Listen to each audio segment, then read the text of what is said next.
Every time I try to make it on my own, every time I try to stand out, it starts to and those long nights that I had trouble, it was Jesus. The life I built can crush you to the ground. The friends I had were nowhere to be found. I couldn't see it then, but I can see it now. There was Jesus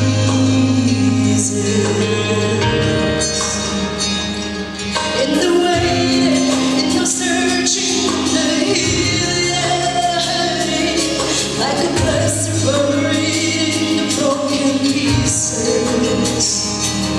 Every minute, every moment, where I am, where I'm going, even when I didn't know it, I couldn't see it.